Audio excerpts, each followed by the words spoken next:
Жоохон муу. Одоо гоё. Яа. Одоо болоод ам шүү. За. Окей. За тэгээд өнөөдрийн миний влогийг үзэж байгаа хүмүүстээ өнөөдрийн мэндийг хүргэе. За бичлэгийн гарчгаас бол харж байгаачлан та бүхэн миний ямар сэдвээр ярихыг бол ойлгож байгаа. Хэрвээ мэдгүй хүмүүс тайлбарлаад хэлэхэд Интер Хай гэдэг нь Японы ахлах сургуулийн дундах олимп. Яг олимп шиг л гэсэн үг заяа. Тэм тэмцээн байдаг. Тэгээд жилд бол нэг удаа зохион байгуулагддаг. За тэгээд манай Интер Хайд бол Япон өөрөө 60 хэдэн муучтай тийм үү. Интер Хайд орохын тулд Интайосэн гэдэг нэг тийм Интер Хайд орохын тулд эрхийн бичих авах хэрэгтэй тийм үү. Ер нь бол одоо монголоор ярих юм бол манай аймгийн аварга шалгаруулах тэмцээн болоод тэгээд аймгийн аваргынхаа нэг баг энэ дээшээ улсын аварга явдаг гэсэн. За тэгэхээр Японд бол нэлээ олон муучтай тэгээд тэр дундаас нь ингээд аймгийн шилдэг багууд бол цуглаж тэгээд 7 сарын сүүл 8 сарын ихээр ер нь бол зохион байгуулагддаг манай Интер Хай. Ер нь бол өрсөлдөөн бол амар өндөртэй зүгээр л яг олимп гэж ойлгочих. Япон бол спорт амар дэмждэг, өөрсдөө амар спортоор хичээлдэг. Ер нь тэг хүн ам ингээд олдтой улсад угаасаа гайхалтай байдаг юм билээ. Тэгээ би анх бас Японы нэрээр ингээд гайхаж байсан. Миний ингээд мэддэггүй Монголд ингээд сонсож байгаагүй спортууд хүртэл энэ ингээд байгаа хгүй юу? Софтбол, бейсбол энэ төргээд амар дэмждэг. Тэднэрийг та нар ингээд бодлоо. Зүгээр л ахлах сургуульд улсын аваргын тэмцээнд оролцохын тулд гадаад сурагчийг авчирч одоо би ээжтэй жишээ нь гадаад сурагчийг гаднаас авчирч ингээ багаасаа тоглуулдаг ч юм уу те. Жишээлбэл ингээ өөр менежертэй баг болгоо ингээд менежертэй одоо ингээ бүх төрлөөр штэ менежерүүдтэй амар олон гишүүнтэй. За одоо манай жишээлбэл манай эмэгтэй сагсаар ингээд жишээ авах юм бол манай эмэгтэй сагс болохоор 27 хүүхэдтэй. За тэгээ Интер Хайд болохоор оролцох нь 12 хүн хүүхэд амар өрсөлдөөнтэй байдаг заяа. За манайх болохоор яг нэг дундаж баг улсын аврагтаа эхний нэг 16 мургааруул орно гэсэн зорилготой заяа. Япон бол хамаагүй яг өндөр түвшинд бол угаасаа бэлтгэл хийгдэж тоглодог заяа. Тэгээ заал маалж гэсэн ингээд амар олонтой. Тэгэл ингээд Монголд ингээд тэмцээнд орно гэхээр ингээд 15 хүүхэд цуглуулах гэж алаан болдог хгүй ингээд орох хүүхдүүд ингээд олж молдохгүй ч юм уу. Энэ болохоор ингээд хүүхдүүдтэй өдөр болгон бэлтгэл хийж ин тий. Одоо манай багийн хувьд болохоор манайх 7 өдрийн 6 өдөр нь бэлтгэл хийдэг. Тэгээд ингээд алцаад 12 нь л тэмцээнд авч явдаг ч юм уу тий. Зөвхөн манай багч одоо эрэгтэй саксныг бодвол эрэгтэй сакс чинь 66 хүүхэдтэй. 66-аас бас Интер Хайд 12 хүүхэд нь л явна. Тэгэхээр ер нь бол амар алцаантай заяа. Зөвхөн саксч биш одоо жишээлбэл манай хөл бөмбөг болохоор хамгийн их гишүүнтэй манай сургуулийн хөл бөмбөг 100 хэдэн хүүхэдтэй гэдэг тийжсэн. Угаасаа бүр амар олон багт хуваагдаж муугагддаг. За одоо жишээлбэл энэ хөл бөмбөгийнхэн бай та нарт харуулъя.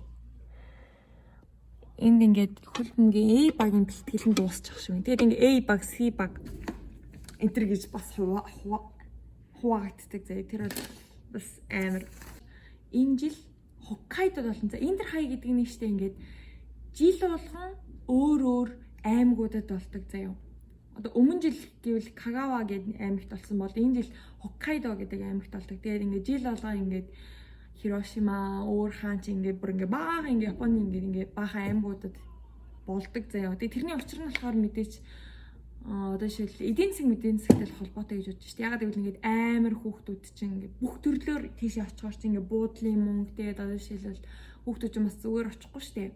Тэгээ ер нь эдийн засгаа дэмжих бодлоготой гэж би бол ойлгосон. Тэгээд ингээд байгаль майхал үзэх ч юм уу те. Ер нь бол амар бодлоготой. Тэгээ Хоккайдо болохоор арал Японоос тусдаа арал тийм болохоор заавал онгоцоор явах хэрэгтэй болно. Тэгээд 7 сарын 25 өнөөдөр чинь 7 сарын 10 гэхэр чинь одоо манайх биш өнөөдөр чинь 12 юм билүү. Одоо манайх 14 3 хоноод Хоккайдо руу гарах нь байна.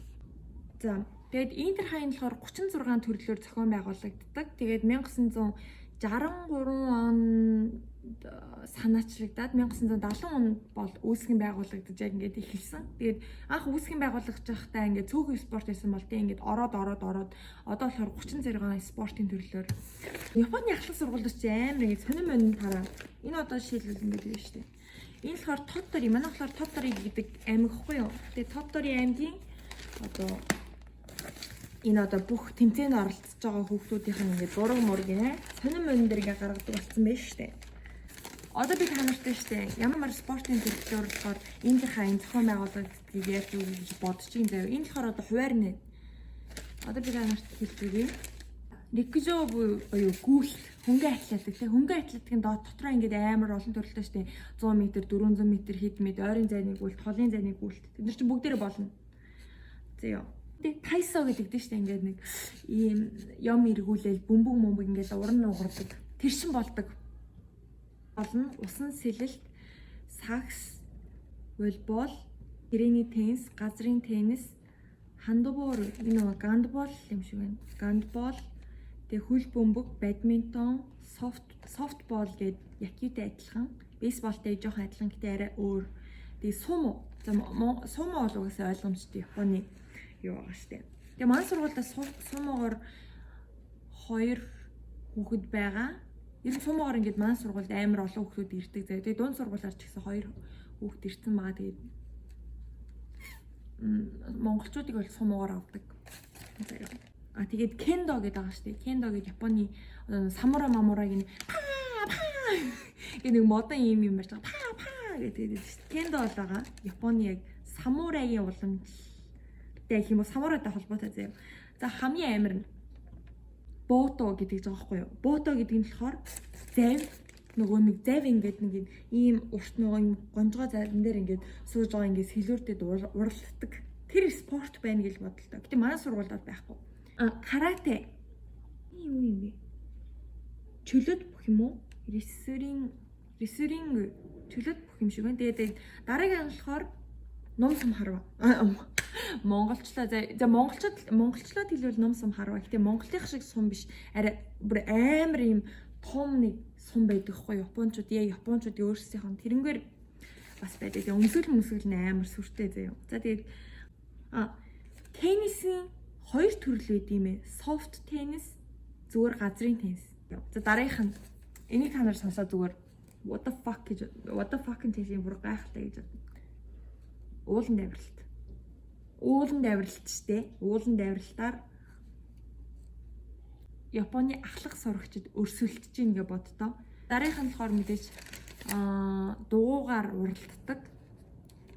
Бокс, хоккей, weightlifting энэ нөгөө нэг weightlifting хүнд жингийн өргөлт нөгөө нэг ингэж юм ярьж байгаад ингэж бүсмэс сууж байгаа гэж өргөж штэ. Тэр чинь бол байн заяа. Тойлзуур сэлэм. Дараагийнх нь болохоор ачири гинэ. Энэ болохоор яг Япон уламжлалынх биш яг нөгөө нэг модерн ном сум харва. Усан сэлэлт биш. Энд чинь нөгөө усраас өндрөөс үсрэлтэй дээ штэ. Ус руу шумбаж ордог тэр байна. Тэгээ йотто гэд бас нэг устай холбоотой. За тэгээ 36 төрлийн бол аимшигтай амар олон хүүхдүүд бол одоо ингээ биетэйгээ ингээ өрсөлдөх нь байна. Би мэдж байгаа нь бол сагсаал байна. Гэтэ сагсаар бол штэ амар өрсөлдөөнтэй. За манай баг байна штэ. Миний бодлоор амар сайн баг заяа. Манай баг зүгээр ингээл Монголд очиод оюутны лигийн багуудтай үзэж мүзнэ гэвэл бараг ер нь нэлээд сайн өрсөлдөөн явуулахаар заяа бүр нэлээд амар заяа бүр. За би бол багаж шүтдэг. Гэтэ манай багийн зорилго нь юу гэж? Шилдэг 8 багт орох. Нөгөө улсын аваргын шилдэг 8 багийн нэг болох гэсэн зорилготой. Тэгээд сагсыг ярих юм бол японочууд амар хурдан техник яг скил за бас сайн заяа. Гэтэ скилээс илүү багийн тоглолтыг чухалдалж үздэг юм шиг санагддаг. Эвлэн тийм үү. Одоо болохоор 3 дугаар анги тэгээд интер хай, миний сүүлийн интер хай байх болно. Одоо 12 өдрийн дараа сайхан бэлтэж байгаа интер хайд бол оролцсон. Яа. Ер нь бол нэг тиймэрхүү. Өөр тэгээд Японы сагсын талаар асуухыг хүсвэл надад асууж болно. Би чадхаараа бол хариулж өгнө. Би бол одоо яг ангитай байна. Би өөрөө сагсаар ирсэн. Тэгээд спортын ангид суралцдаг. Тэгээд спортын анги гэхээр штэ өөр юм нь болохоор хичээлүүд нь арай хөнгөн үздэг. Тэгээд 5 дахь өдөр болохоор 4 цаг ордог. Тэгээд 5 дахь өдрийн 5 6 дахь цаг дээр болохоор шууд нөгөө нэг клубийнхаа юунд оролцдог. Тэгээ би тамир болохоор 7 хоногт 3-4 цаг ордог. Тэгээ Японы хичээлийг ярих юм бол манай монголчууд бол нь штэ. Англи хэл математикийн төвшнгөөрөө бол Японоос бүр хамаагүй дээр ах шүү. Нэр шиг би зүгээр л хэлээ заяа. Ингээд японочууд нэг сэдвээ ингээд амар удаан үздэг. Тэгээ тэрийгээ ингээд одоо ингээд шалгалт орлоо гэж штэ. Шалгалт орлоо гэвэл ингээд багш нар ингээд заагаад өгсөн. Би одоо ингээд энэ яг энэ хичээлүүд яг энэ дундаас авъя шүү. Гэл хүүхдүүд нь цээжилж ороод хүүхдүүд нь ингээд цээжлэх хэрэгтэй штэ. Тэгсэн ч гэсэн ингээд муу авдаг хүүхдүүд ч байна те. Яг хөө тэгээд билет ингээд ер нь амар амархан заяа. Гэсэн чинь Монголд яаж яг ингээд нэг агуулга орсон ч гэсэн яг тэр яг хүн ойлгож иж юмыг яадаг ч юм эсвэл ингээ багш нар ингээ бүр тэнхтүүлж ингээ тархитж байгаад амар хүчтэй юм өгдөн штэ тестэн дээр. Энэ болохоор тийм байхгүй. Энэ болохоор эндээс энэ хүртэл өгнө шүү. Энийг хураалах ёстой шүү гэд ингээ сануулж өгдөг ч юм уу тэгэж гисэн. Тиймэрхүү юм бол байдаг. Тэгээд дүн мөн гаргахад бол амар сайхан сэтгэлтэй ясаши гэдэг байгаа заяа. Шодоо гэд байгаа заяа. Шодоо гэдэг нь болохоор биерээр ханс бичдэг Bunkasan Inter гэж бас олон зэ. Би тэр Bunkasan Inter-ээр бас гоё влог хийж Bunkasan гэдэг нь болохоор соёлын өдөрлөг. Тэгээ Bunkasan-аараа би бас гоё влог хийж үзүүлнэ. Bunkasan Taikasai тэнгүүрээ дахиад нэг юм болдог байхгүй юу.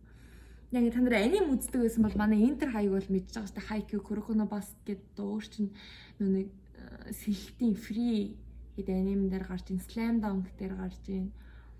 Өөртөө ахлах сургуулийн аним үзчихсэн хүн гэвэл нөгөө нэг соёлын өдөрлөг болдсон шүү дээ. Ингээ хүүхдүүд ингээд хоол хийж, ангидаа ингээ хоол хийж зараад ч юм уу. Эсвэл ингээд ангийнх нь намрын спорткач юм хүн болдсон шүү дээ. Тэд нар нэг 3 өдөр дараалал болдог хгүй. Гэтэ тэр нь 8 сард болно би тэгээд чадвал бичлэг хийн заяа. Ягаад чадвал гэж байгаа юм бэ гэвэл яг манай сургууль заяа. Гэтэ ихэнх сургуулиуд хийж хичээж магадгүй. Манай сургууль хичээл эхлэхийн өмнөөс би тэгээд утсыг аваад хураагаад авчдаг хгүй. Тэгээ хичээл тарахад ангийн мөхс нь орж ирээд утсыг тарааж өгдөг. Тийм болохоор ямар ч нэг хичээл дээр утас барина гэсэн ямар ч ойлголт байхгүй заяа. Тэр хогийн. Гэтэ гайгүй. Би тэгээд энэ дэр гай дээр болохоор влог хийнгээ ботцсон байгаа. Тэгээ та бүхэн натаа хамт гоё. Хоккайдо руу ямар тоглолт хийж яаж явахыг хүсвэл subscribe дараарай. Тэгээд бас лайк дараарай. Хохон дээрээ бас дард юм яа гэм гэж гисэн.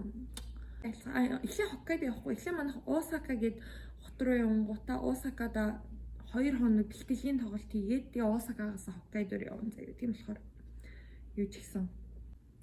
За тэгээд манайхас маргааш Хёго гээд нэг их сургуультай бэлтгэлийн тоглолтоор хийх гэж явна.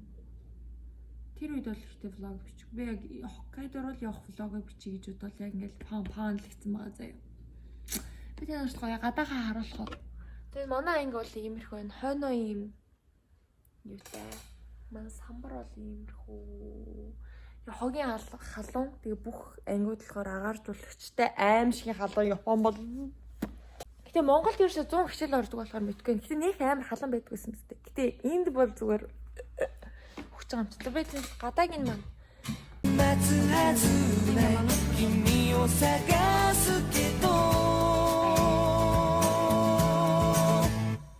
この声が枯れるくらいに君に好きと言えばよかった会いたくて仕方なかったどこにЗа нэг тиймэрхүү одоо тэгээд харьлаа би юм бичлэгийг бичихийн тулд бүр доороос түлхүүр ангийнхаа түлхүүрийг багшаас гуйж аваа тэгж хийж юм ойлгож гин үү Асуумаараа зүйлэвэл комент бичээрэй. Bye bye.